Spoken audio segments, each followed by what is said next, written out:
Good afternoon, ladies and gentlemen, and welcome to the Sustainability Theatre and this session on energy transition across the supply chain.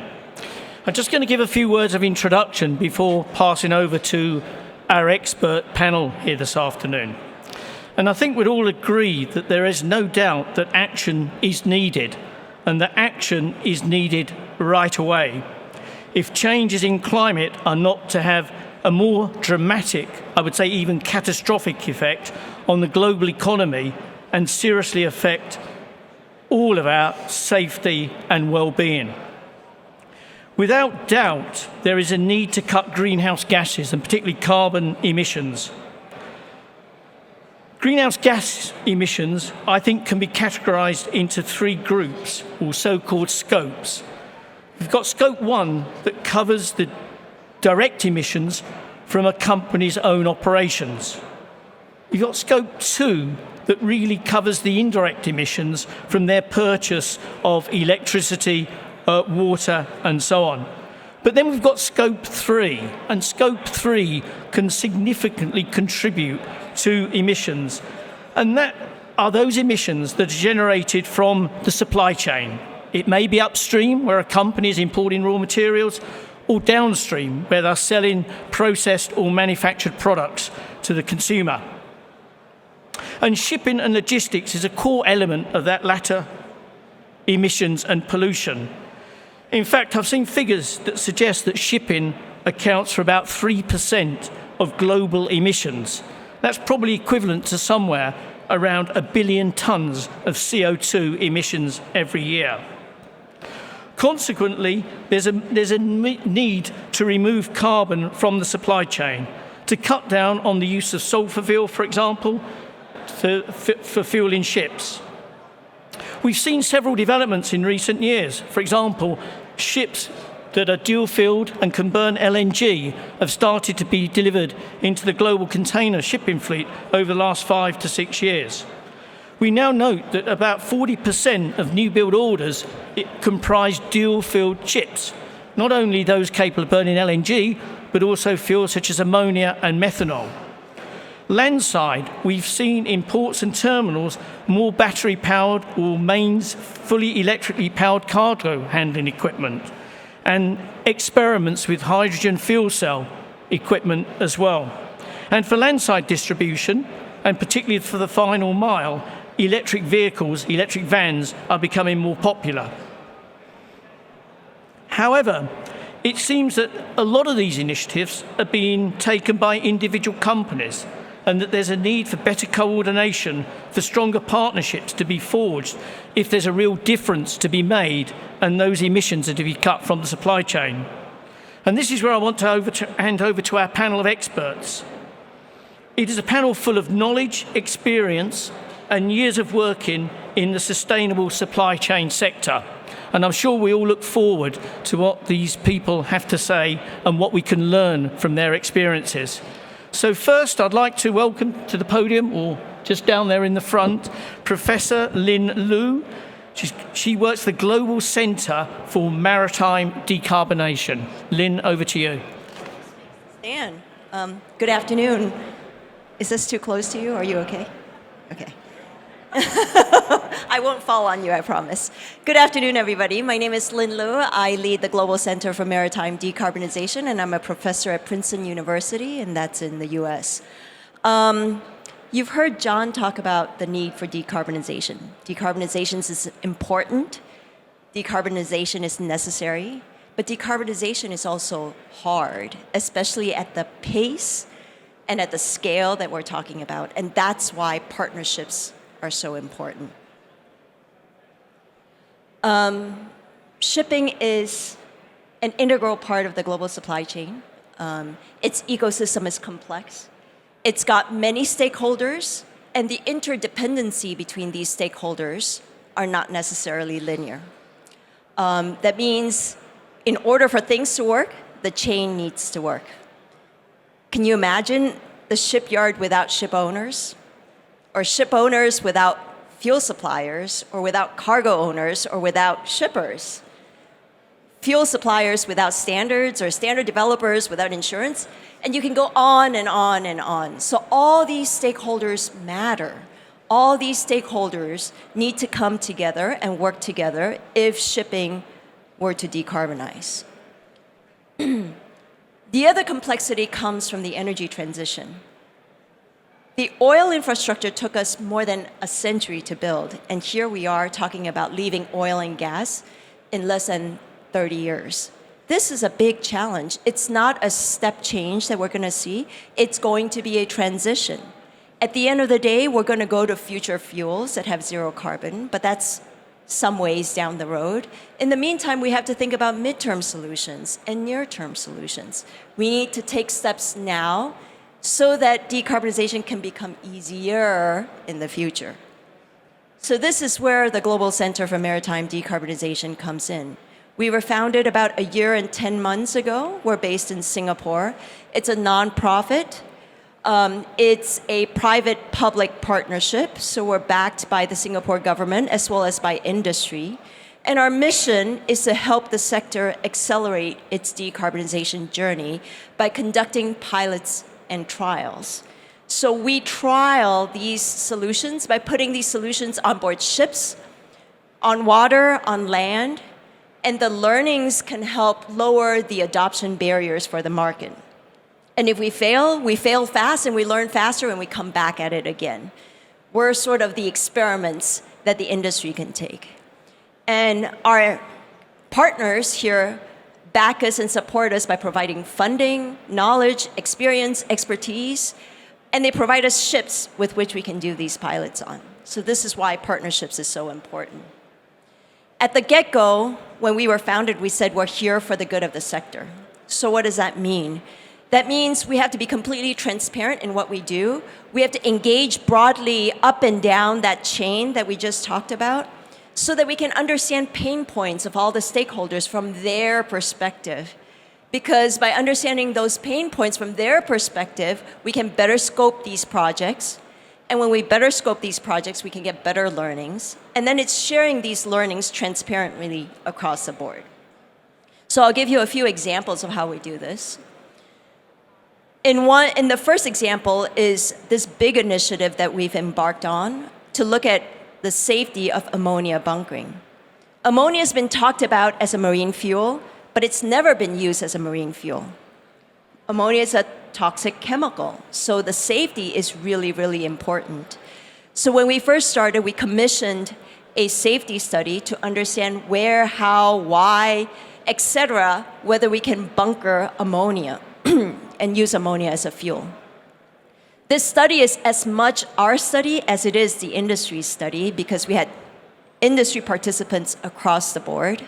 The study is now published, so you can download it from our website. It's publicly available. And what we're doing with this study now is a couple of things. We submitted this to Singapore Maritime Academy, and elements of it has been incorporated into their curriculum for competency training. And so the first workshop was offered in March with 14 enrollees, and then the second workshop was just offered last week, and it's going to continue to be offered.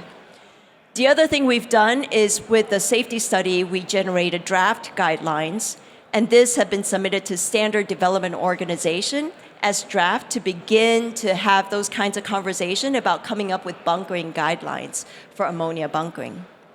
Last but not least, with this study, it forms a basis for us to continue discussions with the regulators and the port authorities, because what we'd like to do is a pilot, a ship-to-ship ammonia cargo transfer pilot in port limits to ready the ecosystem, to build confidence, to build competence in the ecosystem, so that when ammonia fuel vessels are available, we can actually do the ammonia bunkering pilot then.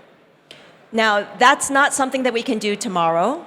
We need to get the emergency response providers together with the STS service providers, et cetera, et cetera. So there are many, many stakeholders that need to be involved before we can do one such pilot. So a demonstration of a big-scale partnership here. In the second example, this one's on drop-in green fuels. When we talk to our stakeholders, we asked, why aren't you adopting drop-in fuels? And the drop-in fuel that's available today is biofuels. Why aren't more of you adopting biofuels? Well, the green premium is, of course, one of them. And then the second one that people talk about is transparency across that supply chain. How can you be sure that when you pay a green premium, your green premium is getting you what you think you're getting, right? So that's the transparency part. So we developed this pilot to provide transparency by tracing the biofuels from its origin all the way down the supply chain to when it's combusted, so that we can provide an assurance framework on the quality, the quantity, and the carbon abatement potential of the biofuels that one is purchasing. So we started working with 14 fuel purchasers, so these are either charterers or ship owners and operators, and then had them nominate fuel suppliers because we wanted to do this as much a commercial basis as possible. And then these ships were actually plighting commercial routes carrying cargo. And so we did our pilot according to their timing and their schedule, figuring that once this type of an experiment is established, when we walk away, the pilots can continue, they can continue to adopt and use biofuels. Last but not least is a pilot on shipboard carbon capture. So we did a survey with BCG, and we surveyed 140 ship owners and ship operators. And across the board, they've said that shipboard carbon capture is an important part of the portfolio of solutions. That's because we can't get rid of fossil fuel immediately, but we need interim solution, and carbon capture is seen as an interim solution. The front runners of the 140 respondents that we surveyed have said that they intend to do a pilot on shipboard carbon capture as early as 2025. Now, this project is an end-to-end project from demonstrating capturing on an MR tanker to liquefaction to then offloading and off-taking of that CO2. But really where this pilot adds value to the ecosystem is the downstream part. Here we're focused on the fate of that CO2.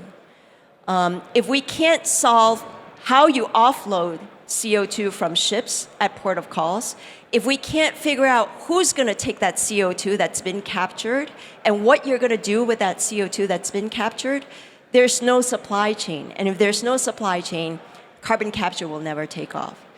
So we think it's important to solve what's going on downstream. By solving what's going on downstream, then ship operators can use whatever their favorite capture technology is. They capture, and there's a pathway to getting rid of that CO2 downstream. So that's, I figured, all that I wanted to share on our pilots and our initiatives. I think in the year and 10 months that we've been around, I've learned a couple of things about partnerships. It's challenging, but I think, for us, what's worked for us is to engage very broadly across that supply chain with all the stakeholders and to listen intently so that you can understand the pain points. And then finally is to share our learnings generously and transparently. Thank you. Thank you very much, Liu. Thank you very much indeed. Very interesting presentation there and some really fascinating pilot projects that you're involved in. Okay, so let's move on to our next speaker, and that's Elizabeth Monk. And Elizabeth is the Global Sustainability Manager for the IKEA supply chain. Thank you very much. Yes, and I can be heard. Hello, everyone. Pleasure to be here. Yes. I'm going to share a little bit of how we are working with decarbonizing our global logistics supply chain in IKEA. So I lead sustainability in IKEA supply chain operations. We are responsible for the logistics, the transportation of the home furnishing goods from the suppliers to the warehouses and stores. So in IKEA, we are guided by our People and Planet Positive strategy, and that consists of 3 pillars. It is about a healthy and sustainable living. enabling people to live a more sustainable life at home.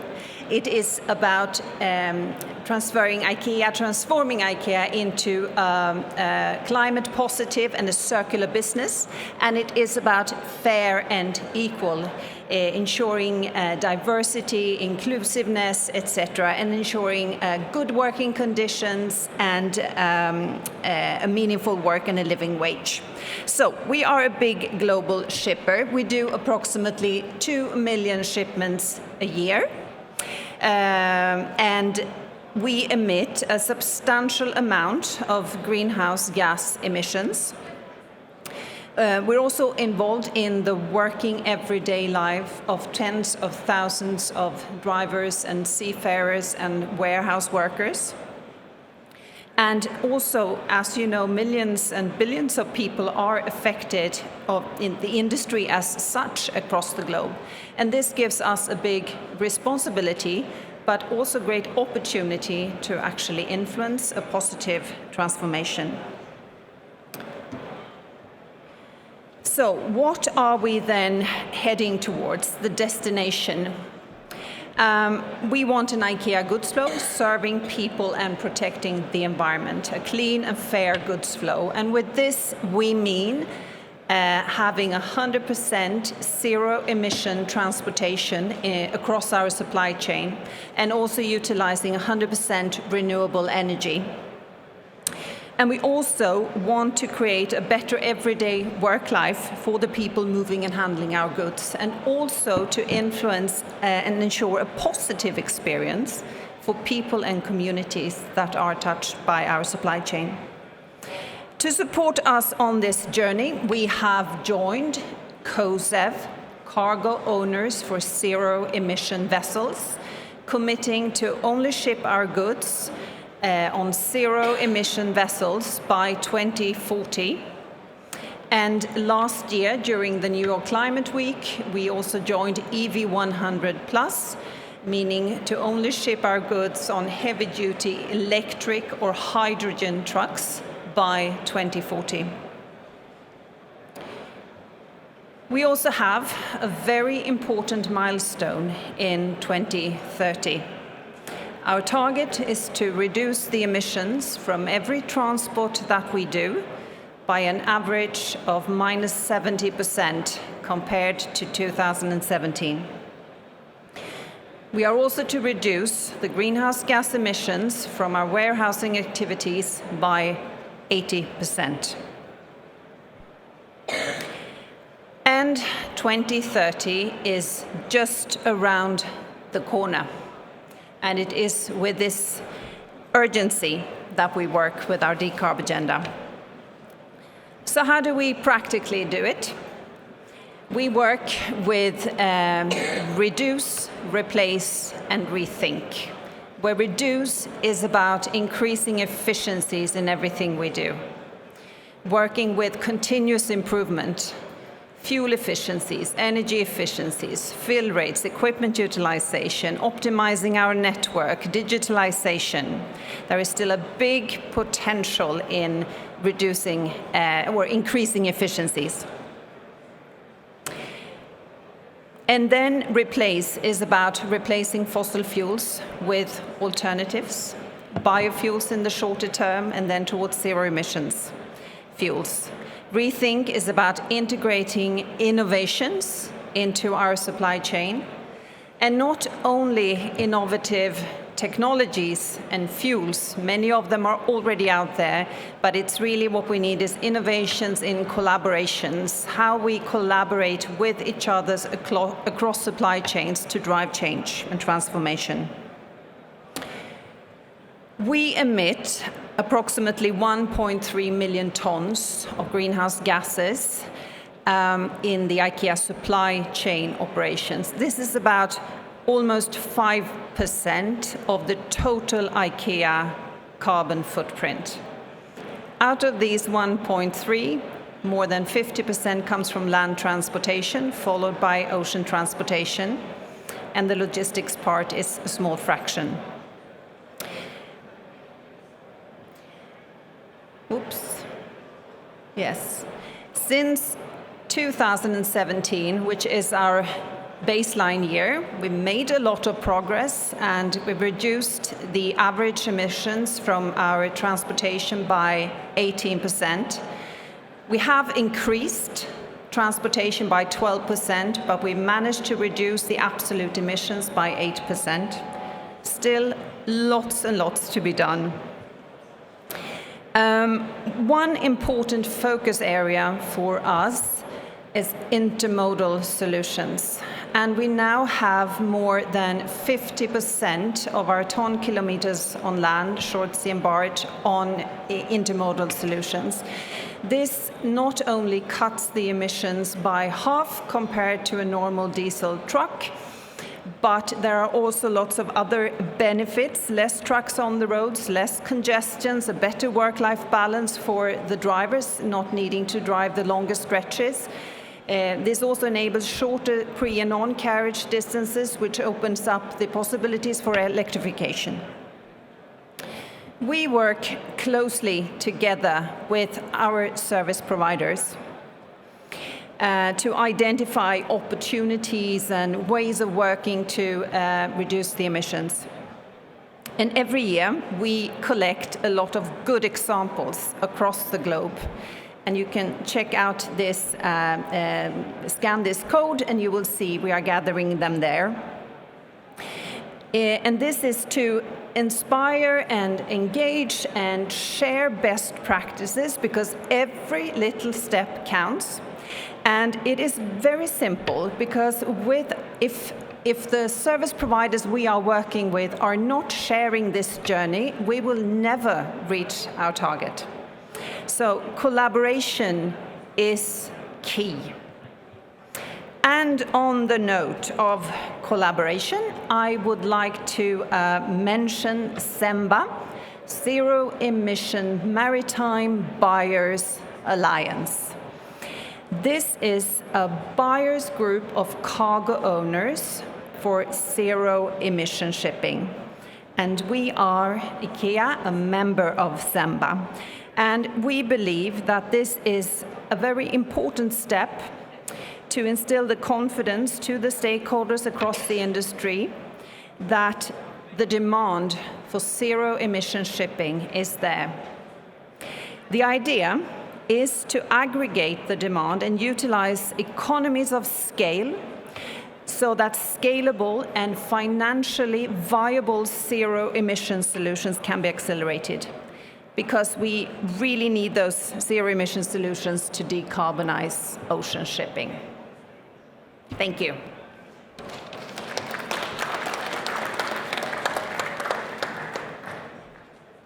Thank you very much, Elizabeth. I think IKEA has been one of the pioneers in developing sustainable supply chains, and I'm sure there'll be some questions for Elizabeth at the end of the session.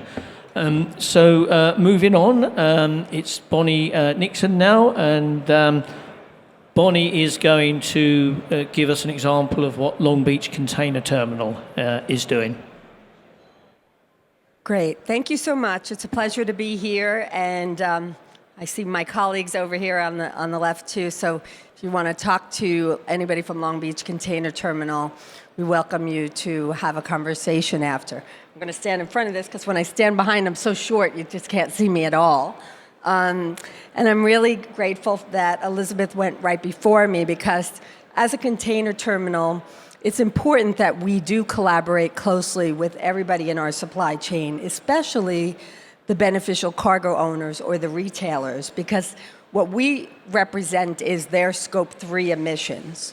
When we're all looking together at our Scope 1, our Scope 2, and our Scope 3, which John talked about, we represent that Scope 3. So I just have a brief video, if you can turn that on. Hopefully. It was a bold idea, first conceptualized in 2001, to create one of the largest and greenest terminals in the world by combining two aging terminals into one. Construction started in 2011. Today, it is a reality. Long Beach Container Terminal at the Port of Long Beach is one of the world's most advanced shipping terminals with its zero-emission operation and state-of-the-art technology. capable of handling 3.3 million TEUs annually, more than double the capacity of the 2 aging terminals it replaced. LBCT is one of the busiest container terminals in the United States. Using clean electricity to power its entire operation, today the 4,200-foot-long wharf can welcome the largest container ships in the world. To cut emissions, all the ships plug into shore power electricity while at berth. Then, using the only ship-to-shore cranes in the Americas capable of lifting 2 containers at the same time, the terminal can service 3 of the largest ships in the world at once. To quickly move the containers to the storage area, 102 automated guided transport vehicles, or AGVs, deliver them to the fully automatic stacks, where the all-electric, fully automated stacking cranes load the containers onto trucks. This highly orchestrated zero-emission operation is not only green, but also highly efficient, offloading and loading ships in less time than any other terminals on the West Coast, with trucks moving in and out of the terminal with record speed.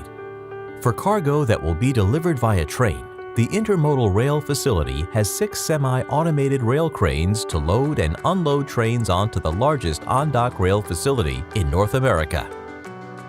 All this using clean electricity to power these giant machines, making LBCT one of the most sustainable terminals in the world.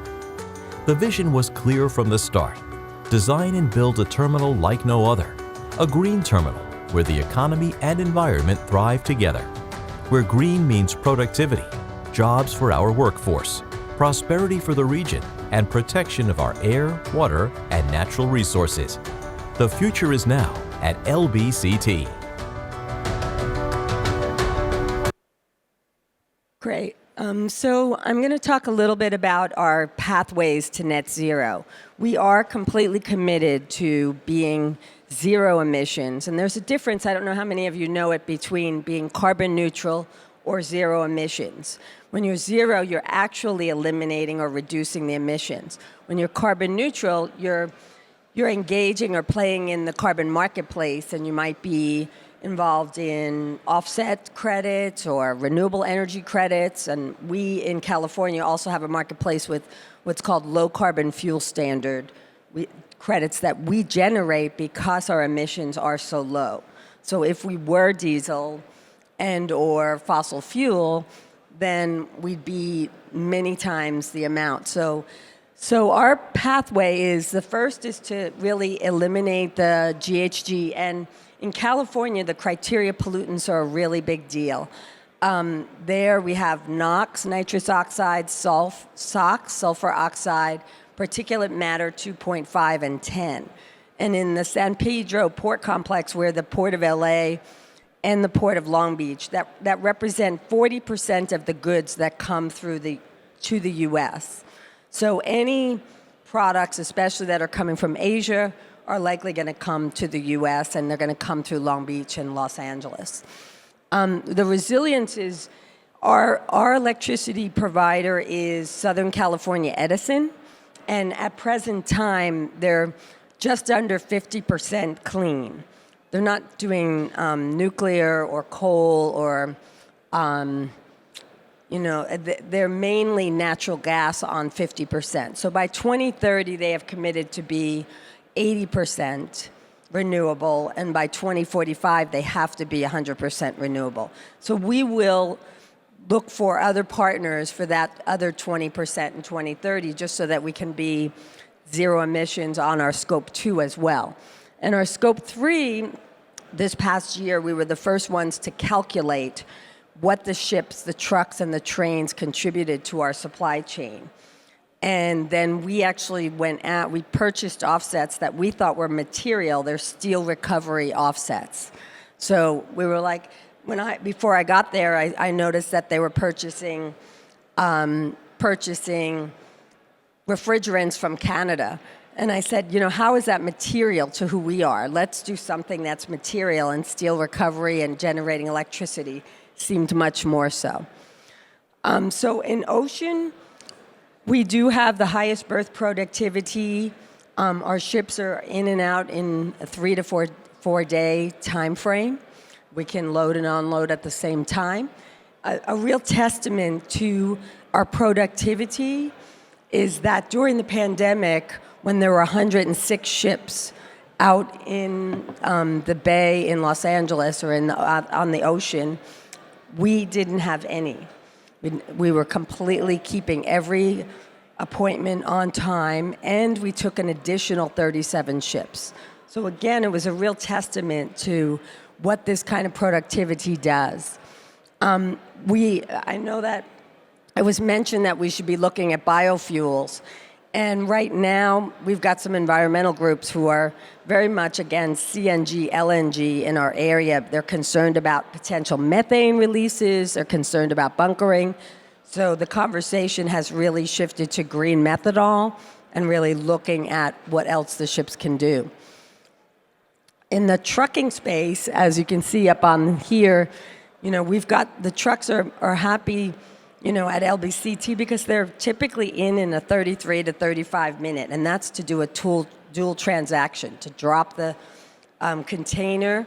And what they do here, much like some of the terminals here, is they have to get out of the truck and stand in a little booth and have a pressure control before anything moves, because safety is paramount and really number one for us at LBCT. These, again, are the different terminals and how we stack up against emissions. There's no doubt that the ships are the highest emitting equipment in the whole terminal business. Next comes trucks. Next comes the cargo handling equipment. Next comes the locomotives, the diesel locomotives, and finally is the tugs. So that's the order in which we want to eliminate emissions. So this shows you that from our perspective, if they're idling less and they're moving in and out and they're not waiting in lines, we're eliminating all that criteria pollutant emissions. And then the rail is the last, and you saw the pictures of that. We average dwell time, again, is sort of 3.5 days versus 4 to 7. And we are currently moving 30% of our freight onto rail, and we're looking by 2030 to be 40%. And the Port of Long Beach is completing a big Pier B project. And we've been asked recently, and I'll be talking tomorrow actually at one of the sessions about the money aspects of this, how much this is costing, how we're deriving profit from it, because the bigger issue is right now, like we don't collect, the port collects $10 for every truck. And that money is all going towards infrastructure. And we're talking as well about the electrification of rail, which is a bit more challenging in the US because we're double stack, we go a long way. This graph is one of my favorite because it really shows how much we've increased our productivity since 2015. You can see we're an average of 2.5 million TEU. We have a capacity of 3.3. But at the same time, our emissions have really taken a major dive because of the electrification. And you can see down here on the right that the electrification has gone up. So it's really our desire to work closely with SCE, and we meet with them weekly to look at what kinds of renewables they're investing in. These are some of the facts and figures that the least throughput, how much NOx and SOx we've eliminated, and really our focus is very much on the diesel and the propane, and then certainly the greenhouse gas emissions as well. This shows you some of the numbers. It really shows you what we are creating in our Scope 1, Scope 2, and Scope 3 emissions, and how today we are carbon neutral on all three of those. We're probably one of the first entities that has said, okay, let's look at the Scope 3 and let's try to purchase enough offsets to eliminate it entirely. And we were successful at that. Of course, there are 15 categories in Scope 3, and some of the smaller ones we have yet to take on, but we've already got plans for things like employee commuting and some of the purchasing of overhead equipment and things. But for the most part, it's really in the ships, the trucks, and the trains, and we've purchased enough offsets. So that's unusual. I know that people like Elizabeth, or those of us who've worked in supply chain for many years, many companies are really just calculating their Scope 3 emissions and trying to put their arms around it. And since I've known about this for a long time, I said, why don't we just take action and eliminate it? We also, something strange happened there on the right. So this is how we've sort of done that measurement, and we are participating in biogas projects in the Central Valley. They're dairy management projects that we develop, and then we capture the methane and generate electricity for it. And that we do with our low carbon fuel standard credits and produce renewable energy credits. So we also have 2 of the largest battery exchange buildings in the world, and one is completely redundant with the other. It's our goal in the next few years to transition the type of battery and also conduct energy storage in those facilities as well. So we're really looking towards a future where ultimately we might even be self-sufficient.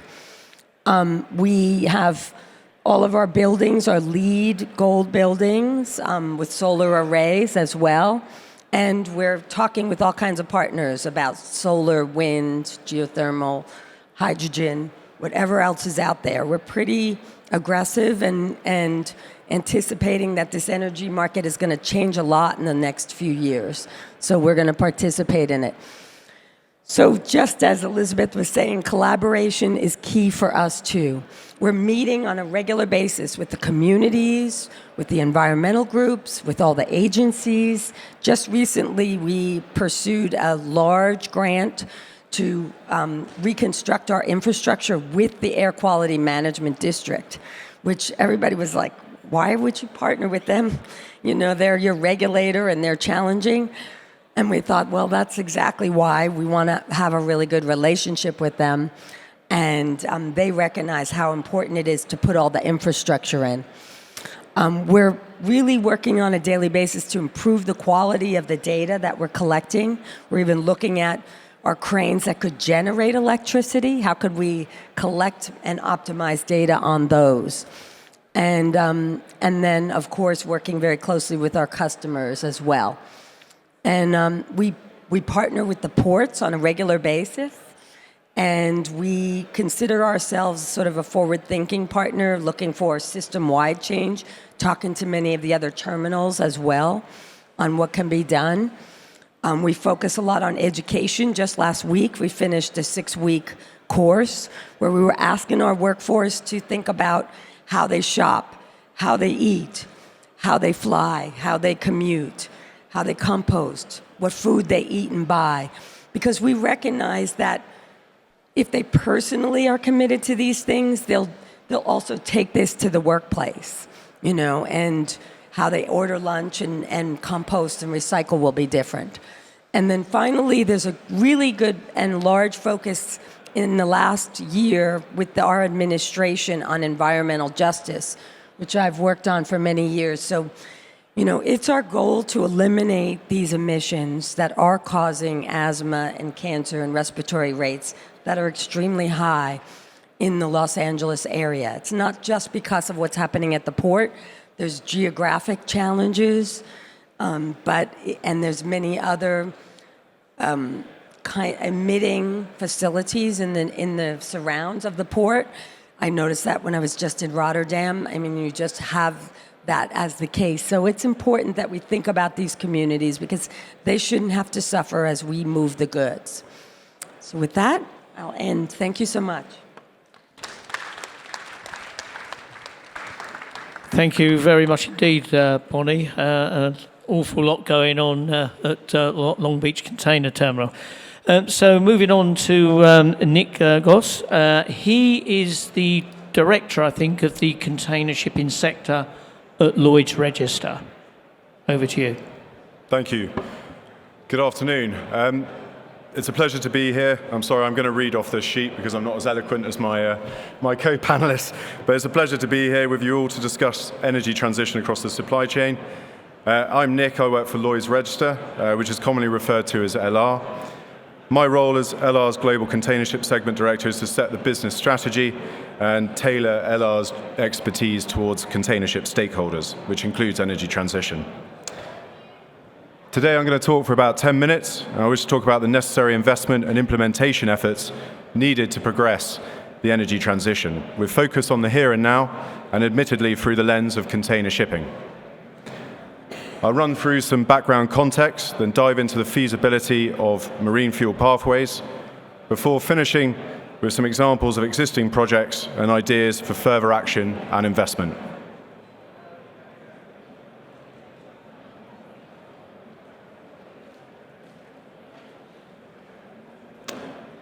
I wanted to share some background first on LR so that you have an idea of where I'm coming from.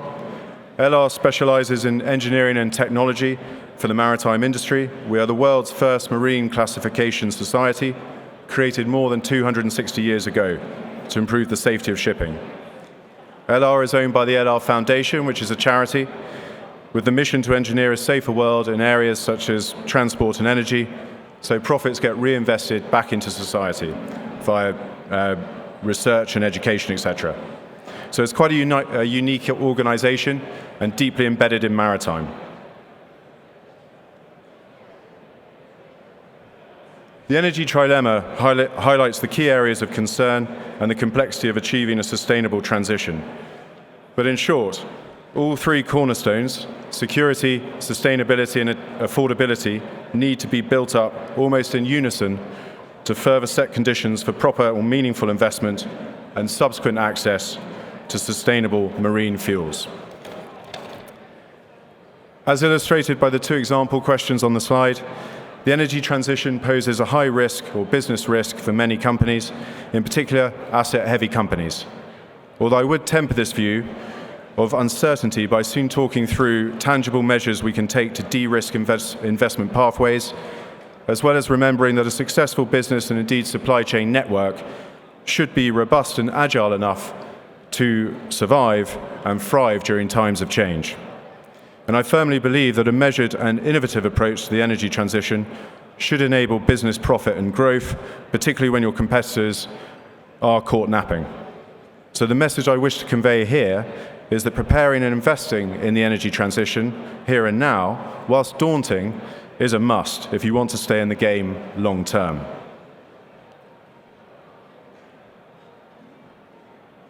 Apologies if this slide isn't overly clear, but what it's showing is the container ship existing fleet to the left of the slide and the container ship order book to the right. And it's broken down by number of ships by TEU capacity and fuel type. I think it paints the right picture in the sense that we've got a long way to go in terms of replacing, or in some cases converting, the existing fleet, but that also the tide is turning in that new build ships are increasingly ordered to be ready or capable of burning alternative marine fuels. To reinforce this sentiment, there have been 88 container ships contracted for new build at shipyards so far this year, and 85% of these ships will be built capable or ready to burn alternative fuels. Now, you can critique how meaningful readiness or fuel readiness is, but this is still a promising sign. Another point this slide illustrates is the variety of fuels already in the mix, and therefore the multi-fuel landscape in the future. This does create much of the uncertainty for vessel owners and operators when looking at which alternative fuel type to invest, and whilst it will have a profound effect on the deployment network, it is something faced by everyone and can be mitigated by a multi-stakeholder approach.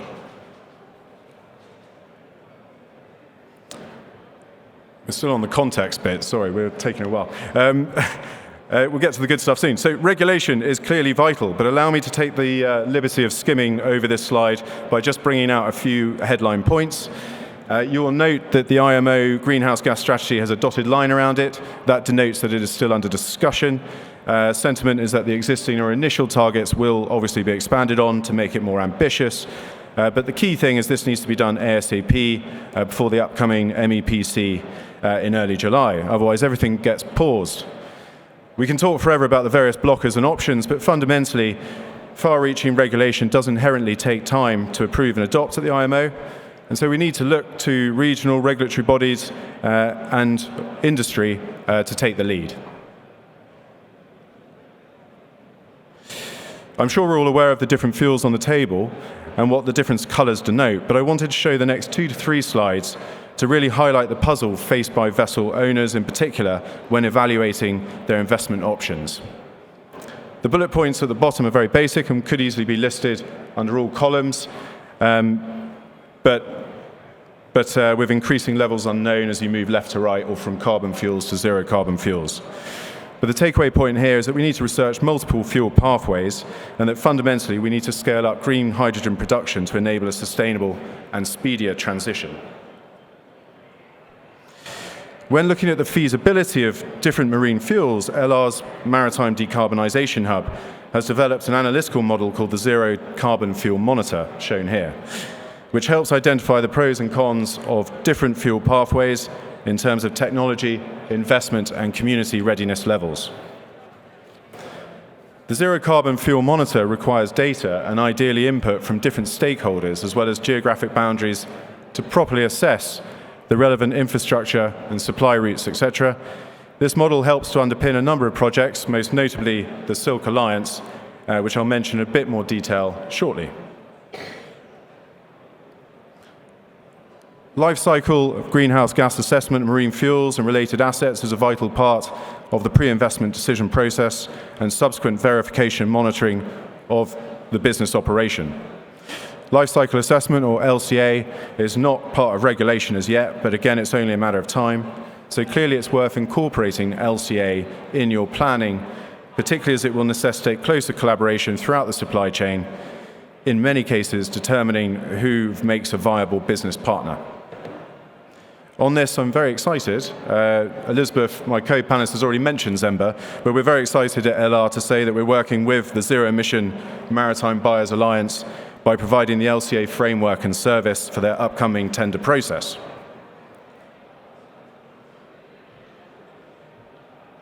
Just 2 slides now. These final slides, I'd like to share a few platforms and initiatives that support energy transition in maritime and more broadly the supply chain. This slide shows the timeline of different projects from LR's stakeholder initiative, from LR's Decarbonisation Hub. I'll focus on the Silk Alliance, which is a multi-stakeholder initiative, similar to a green corridor, but technically more of a cluster as it takes a regional hub perspective, in this case centered on Singapore. The Silk Alliance started as a feasibility study of many different fuel pathways, underpinned by the Zero Carbon Fuel Monitor, with its members initially comprising largely of container ship owners. For vessel owners, energy transition means assessing a wide range of factors, such as technical suitability of applying the alternative fuel to a ship, i.e. vessel design, safety, etc., not to mention broader interoperability. And this is on top of being stuck in the middle between cargo owners, fuel producers, and regulatory pressure, against which they still need to operate a competitive business. So not an easy position.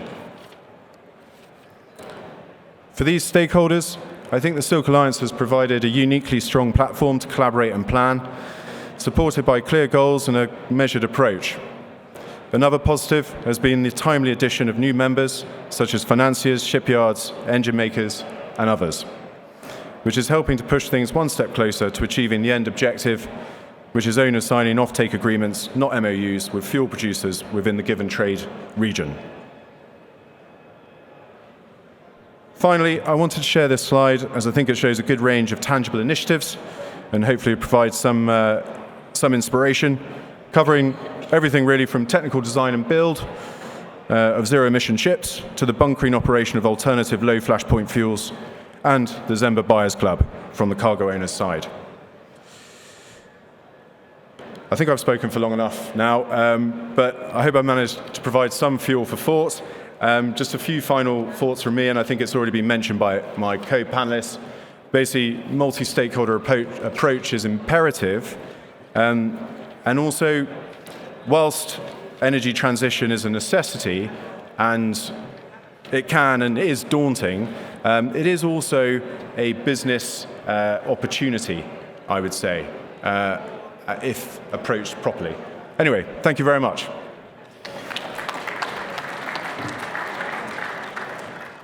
Thank you very much, Nick. And over to our final speaker, Naomi Vanderberg, and she is Business Manager, Sustainable Supply Chains at the host port here, the Port of Rotterdam.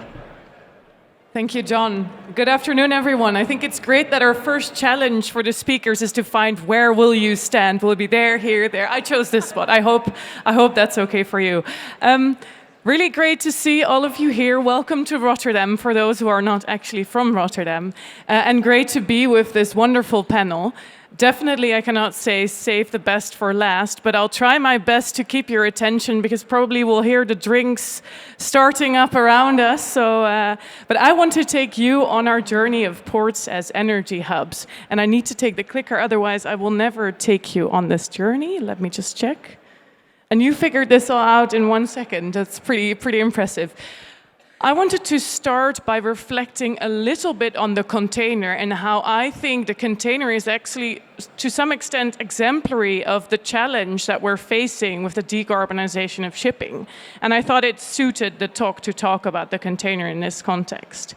There are 3 reasons why I think the container is something we can really reflect on. And one is mentioned here. It's not one size fits all.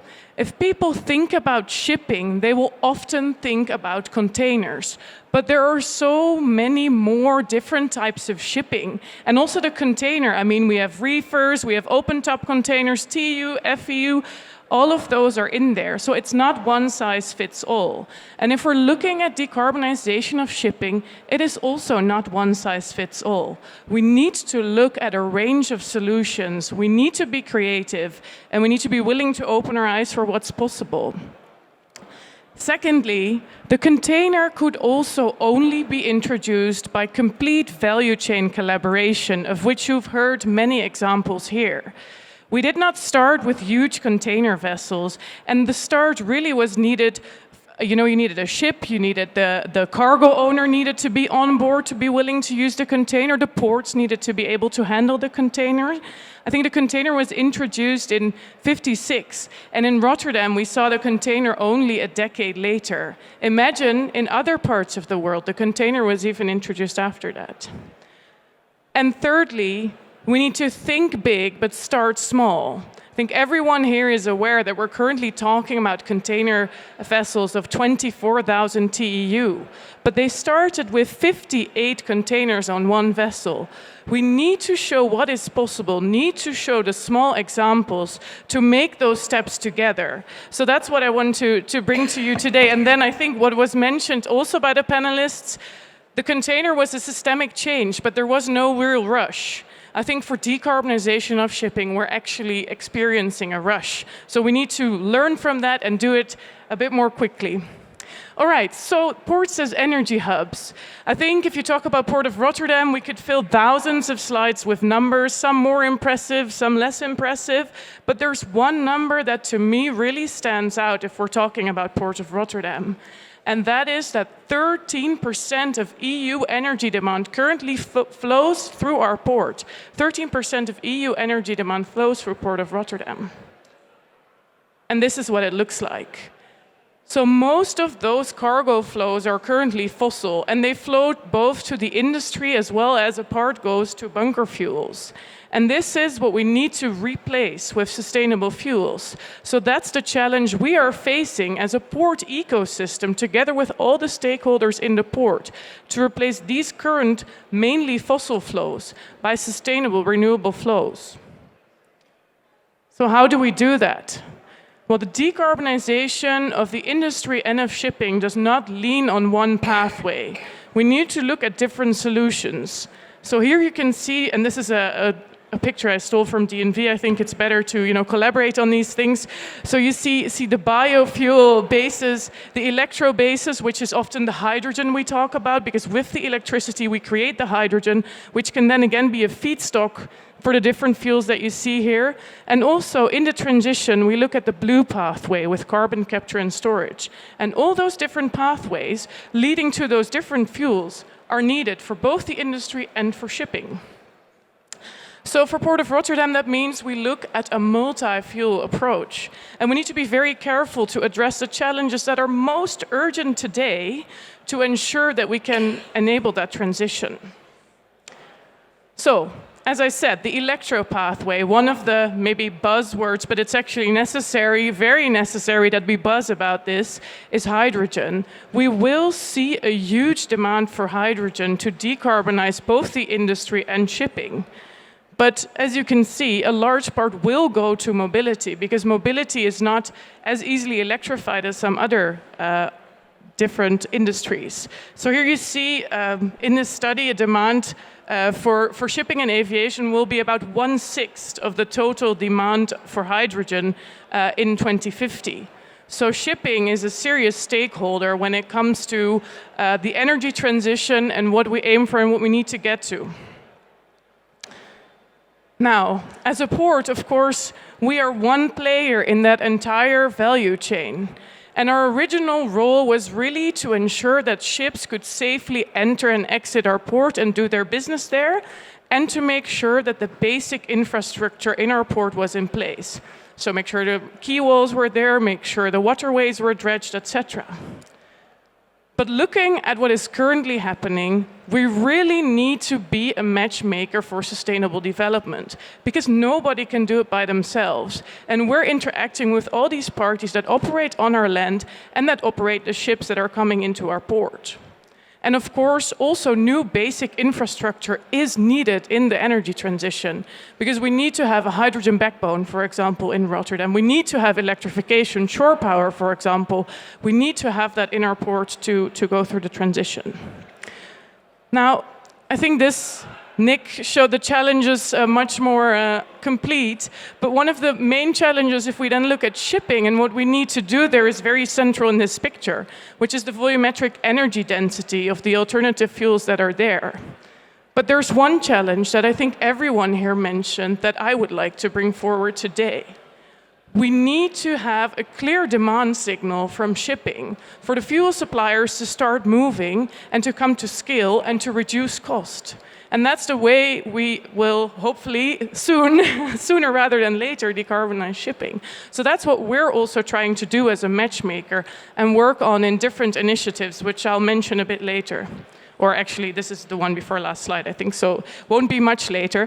But our core responsibility as a port, and that's what I want to also share with you, is actually the safety of bunkering in the port when we're looking at the fuel switch. We need to ensure that as a port, we show you can safely bunker the different fuels in our port, that that's not a limit. So this is the port readiness level. I saw there were already 3 readiness levels in your slide. I think TRL, IRL, CRL. We are introducing a 4th one, PRL. And the PRL is actually a tool to show where you stand as a port in terms of readiness for bunkering of an alternative fuel. Very similar to a TRL. At first you start to research, then you get to pilots, you move to project bases, and in the end you have a full system in place. And as Port of Rotterdam, I think we can be proud to say that we're actually leading the establishment of those new guidelines. We were the first port to actually have a ship-to-ship methanol bunker happen in the port, actually already in 2021. And our bunker guidelines on methanol should be public today, which is done with many different ports to ensure that there's one standard for these different ports, so that also operators will have one thing they need to adhere to. And there are, of course, other elements we're working on. Ammonia, of course, there's a good collaboration to get that into the ecosystem as well. Now to finalize with a few examples, and there are many more, and some are actually with people sitting here. We have a green corridor with Singapore, the largest bunker hub globally, and we're the 2nd or 3rd largest, depends on when you look. So we can make headway there if we aim to achieve that in the collaboration. We had a campaign with shippers where 17 shippers said, all right, let's also see how we can decarbonize transport and logistics. So they joined us on an insetting campaign where they all chipped in, like actually Zemba, but then Zemba is a bigger scale. So this was a small scale pilot to show that how they could decarbonize transport. So they chipped in to ensure that a biobunker was done. And thirdly, we have zero-emission services operating in our port. And zero-emission services is actually an inland barge that operates on electric swappable containers. So the containers are an energy carrier in that sense, and they're swapped at the different locations, so you don't lose time charging. And this project, I think, is a great example of value chain collaboration, because that would not have been possible without the shipper also being on board and saying, I want to see zero-emission transport for my goods. So I think in that sense, if we're looking at what we need to do, when it's not one size fits all, it's really about value chain collaboration, as everyone said. And I like this African saying that says, if you want to go fast, go alone. If you want to go far, go together. And I think that's really true. And I also want to say that I think there's a lot of discussion about money, because of course there are costs involved. And it's also a nice song from Sweden. I think it's all about the money, but I also think it's really all about the people. The people sitting here and the people sitting here. I think we are the ones who can actually make the difference. So I want to urge you to use that strength and be one of those people to make the difference. Thank you very much.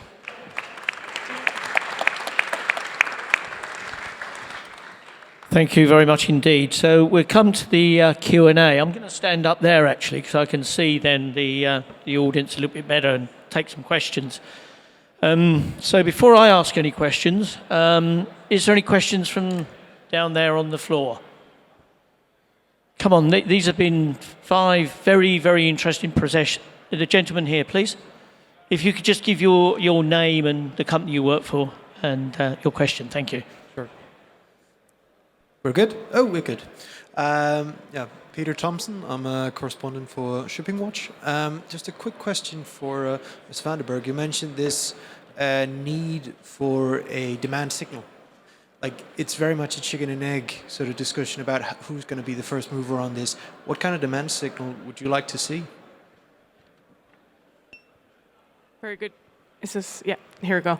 Very good question, and I think please chip in, because you probably have perspectives on this as well, especially Elizabeth, I think. But I think that a demand signal or a sort of a demand-supply aggregation is needed to show, because the fuel suppliers are saying, you know, whenever you have a sort of long-term commitment to an amount of fuel, I'll produce it and I'll provide it. That's what they're saying. But of course, the long-term commitments need to be there and the demand needs to be there, and there are costs involved for actually the off-taker of the fuel. So I think what will be sort of a mechanism to help that and propel that is contracts for difference, where it could be a government, could be, you know, a public institution that says, all right, so the costs are currently higher, but we need to get to scale. So we're actually willing to fund a bit of that gap, compare it to the alternative that's there. And then you saw it in offshore wind. There it really worked. So I think the price went down from 150 euros to 40 euros. So that's a significant change. And then it's you know, at a level where the market can actually do it themselves. So I think that's something we need to achieve. And I think buyers' alliances are on the one end of that. The shipping lines can do something themselves. We as ports see where we can help. And then I think governments and regulations, actually Fuel EU Maritime is also demand signal. So I'll just add to that I think, you know, if you look at the demand from shipping, and I think Naomi had mentioned this, right? I mean, the bunkering demands are small relative to everything else. So I think we need to think about demand aggregation across different sectors. So in Singapore, where natural resource is constrained, you can't generate your own renewable electrons. We're going to have to bring in chemical energy in the form of hydrogen derivatives. Are there opportunities to aggregate demand between the power sector and the bunkering sector and the trade volumes? Then you can have meaningful quantities. This is how Singapore is thinking about it. That's why there is an expression of interest to call in for ammonia. Japan's thinking about it this way as well. So I think thinking about aggregating demand across sectors is really important as well. Elizabeth, do you want to make a comment on that as well? Yes, yes. First of all, I think that sustainability should not come at a premium to the customer. That is one thing, because ultimately I do hope that the sustainable options will be the better option to the benefit of the environment and the consumer. But of course we know that this transformation requires a lot, and we are willing to collaborate and co-create the solutions and share the investments that are needed initially. So, Elizabeth, does that mean you are prepared to pay slightly higher freight rates for a more sustainable solution? Again, as I said, it's not to automatically pay a forever premium, but we need to make this transformation. We all know we need to make this transformation, and there are initial investments that needs to be done. So we don't maybe call it the cost increase, but there are investments that needs to be done for the future. Yes, Bonnie, but go ahead. But I would add, that the true demand signal is just that the buyer, retailer, says, I want you, supply chain, to do X, Y, Z.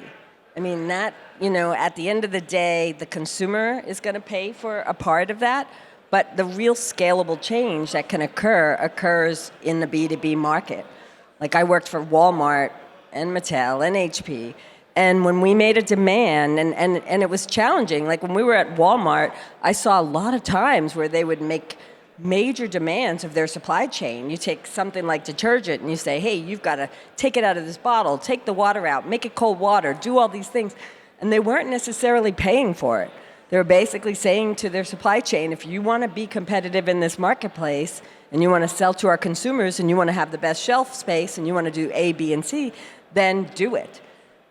Whether we like that or not, I mean, it's immaterial. I mean, the demand signal absolutely needs to come from the beneficial cargo owners, that says, we want ships that do this. We want terminals that do this. We want electric locomotives. We want, electric or hydrogen trucks. I mean, it has to come from that place. So, Elizabeth, as a major shipper on the panel, are you pushing the supply chain to make these changes? Or is it collaborative? Is it a mix of some of your supply chain providers wanting to move in a sustainable direction? Or is it you putting the pressure on saying, if you don't move in this direction, then you can forget our cargo? I would say this is a mix. We have our code of conduct that we've been working with since the year 2000, and we have certain requirements. But I also believe that it's important, it's not us being prescriptive in what we want to see. We know what kind of targets we need. We have our 2030 targets, for example. We know we cannot reach these targets if we do not collaborate and that our service providers are on board. Of course, we want to work with the ones that we believe that share this journey with us so that we can reach this. Otherwise, it will be extremely difficult. It would be impossible. So let me put it to the two, let's say, port representatives. Where's the pressure coming on for you to green or help green the supply chain? Is it port terminal initiatives? Is it the beneficial cargo owners? Is it the shipping line? Regulatory. Yeah. I would add that it's also, for us in California, and I think also in Northern Europe, it's regulatory. I mean, we absolutely have... our port, the Port of Long Beach and the Port of Los Angeles have said by 2030, all cargo handling equipment will be net zero. And then in addition to that, we recently had the Air Quality Management District. They're in the midst of what's called 2304. It's an indirect source rule, where they're actually saying that by certain dates, we need to, as the terminal, essentially become the tax collector if the ships, trucks, and trains are emitting so much. And so regulatory is a very big push as well.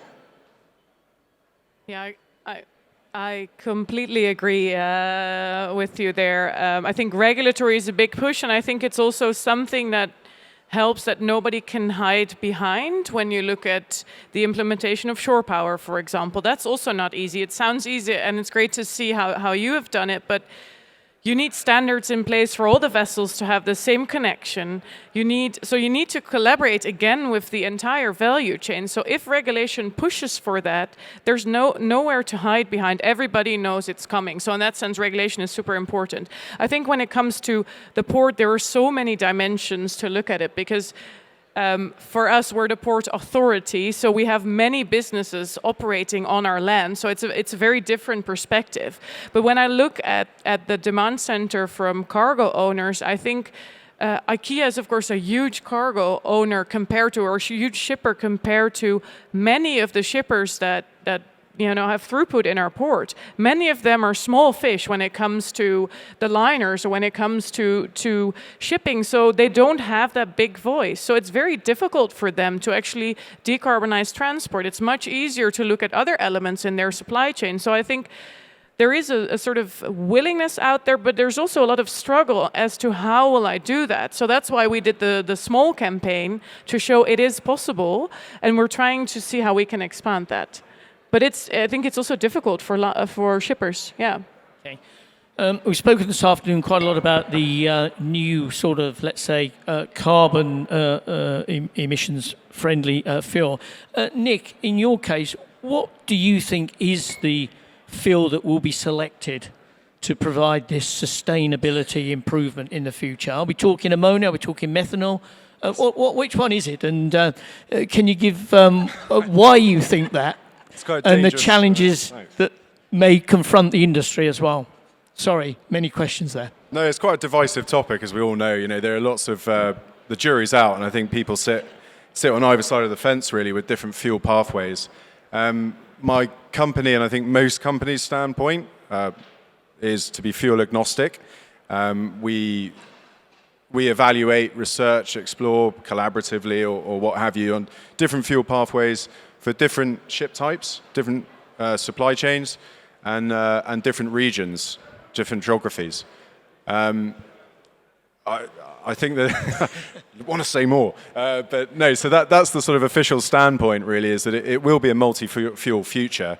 I do personally feel that nuclear, and I think a lot of us feel that nuclear will play a sort of pivotal role.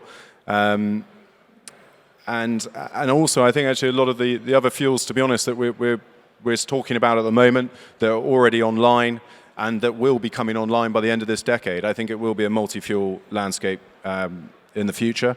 But LR is fuel agnostic, and and that is our official standpoint. I want to jump on this because I looked at your slide and I didn't see methanol on there. No, it was there? Okay. I thought I didn't see it. Okay, then you're very fuel agnostic. Good. But Naomi, as an energy hub port, what sort of challenges does that present you? In terms of investing in the different sort of bunkering services that you might need to do? Sorry, I meant, sorry. No, sorry. Yeah. I thought Bonnie was going to say something. All right. Well, I think for Rotterdam, it's probably fairly different than for other ports because we have such good infrastructure already here and such diverse infrastructure already. We need a lot of new infrastructure, of course. As I said, a hydrogen backbone. We already handle ammonia in the port, but it will definitely grow a lot. And as said by Lynn, it's toxic. So there's also that public perception on how do we handle this, and we need to be very careful about that, and it needs to be done safely. So in Rotterdam, when it comes to bunkering, I think we're fairly well positioned because actually methanol you can bunker already because most bunkering actually in Rotterdam is ship to ship, so it's not land-based facilities. Methanol can be bunkered with a chemical tanker. There are many chemical tankers in Rotterdam. Ammonia can be bunkered with an LPG tanker. There are LPG tankers in Rotterdam. So we have those solutions for now that we can use. And then, of course, we want to have dedicated bunker barges here to ensure that the process and the bunkering is as smooth as possible. We can already act now, and that's different for smaller ports, of course. So I think we're in a good position to facilitate that multi-fuel future. So we don't really need to choose, and we cannot choose, as Nick also rightly put it. And I would add that, in Long Beach in LA, I mean, I think it's going to be a multi-fuel scenario, absolutely. But as I mentioned, we've recently gotten, an environmental group has come out pretty strong, and they're heavily funded, and they are very much against CNG, LNG, which is unfortunate for some of the shippers who've invested a huge amount of money. I mean, I know whole vessels that are, reinvested, and because they believe, they looked at things like we have Aliso Canyon and where there are methane releases, and they're just too frightened of any kind of methane release and bunkering.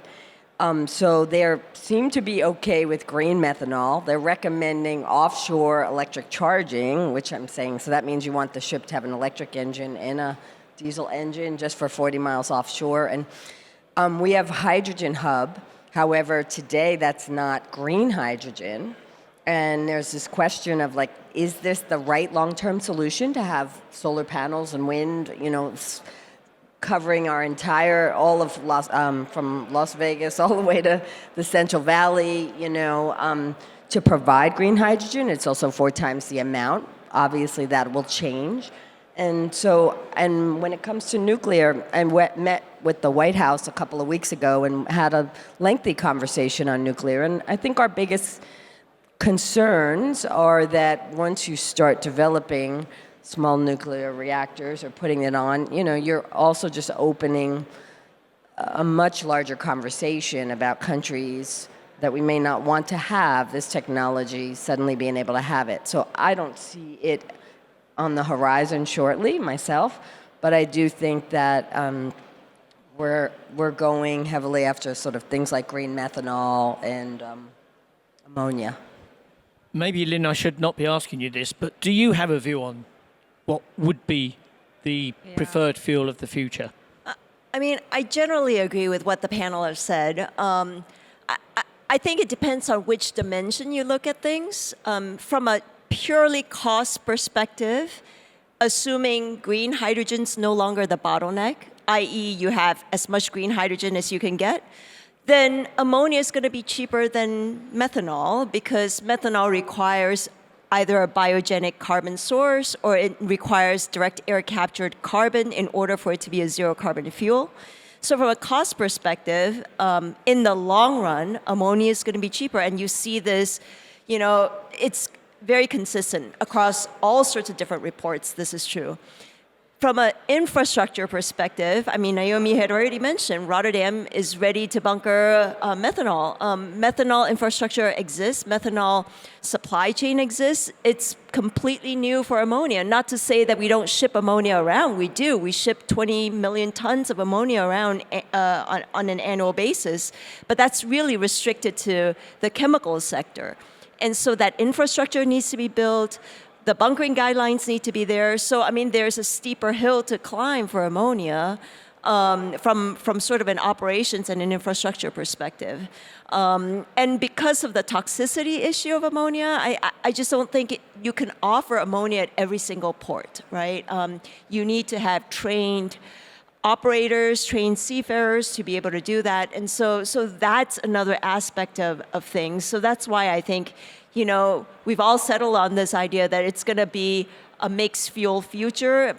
Then again, that's also not that new, right? I mean, currently it's mixed fuel if you think about it, because we have heavy fuel oil, we have gas oil, we have low sulfur fuel oil, et cetera, et cetera. So it's already a mixed fuel current status. So we're going from one portfolio of mixed fuels to another portfolio of mixed fuels. Thank you very much. Any more questions from the audience? I'm sure there must be. Okay. Let me try and ask one final question then. We've still got another 5 minutes or so. Many regulatory authorities, the IMO, have set a zero emissions target, I think, of 2050. I'm going to ask each panelist, will we get to that level in 2050? And if we don't, how far along the line will we be? So we might as well start here and move along the chain, if that's okay. Well, I think one of the important things was actually ingrained in your question. I think the IMO needs to set the target of net zero by 2050 because that's not in place yet. So I think that will be one important driver. I believe we can make it, but it's not easy, and it's also, of course, and Bonnie explained this, the different terms on zero emission, net zero, et cetera, and that's something I think in the end, yeah, I would say we get there. I agree. I think a little bit more elaboration. The initial please. target of 50% reduction, I think, based on 2008 levels, I think is obviously we'll achieve it. And I think once they've revamped it up, whether it's net zero or what have you, I think that will be achieved as well. I think regulation is the greatest catalyst, forcer to get things across the line. But as mentioned, we obviously need clarity on that side of things. I absolutely believe we'll make it by 2050, and I'm actually hoping 2040. And we ourselves as a terminal will be there in 2030. And I think, the bottom line is it's willpower and cost. I mean, we spent $2.5 billion to do what we did, which was to eliminate over 90% of the emissions. So it's a significant investment. So that is the collaboration that's needed, is we need to pull out our wallets and we need to say, do we recognize how important this is? Do we believe that it's going to bring us more business? Is it making us faster and more productive? Yes. There's no question about it. And, the testament was just, we didn't have one ship out at sea during that entire pandemic. I mean, that in and of itself is a statement that, when you do it right, you benefit everyone in the supply chain. And so I think, to me, the ships and the trains are the most challenging, especially in America.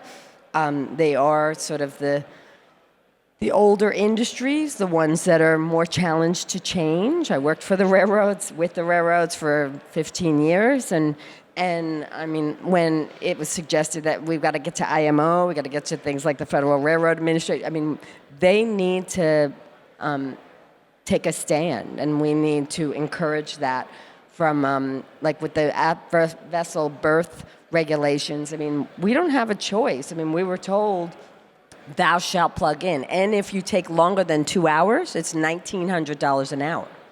If you're 1 hour on the leaving, it's $1,900 an hour, whether it's 5 minutes or 55 minutes.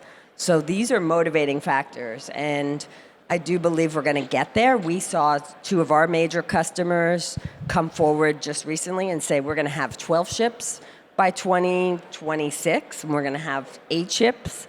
And we see they're the shipbuilders, some of these companies, so they're going to make it happen. Yes, I agree. We will make it. We need to make it. It's urgent and it's doable.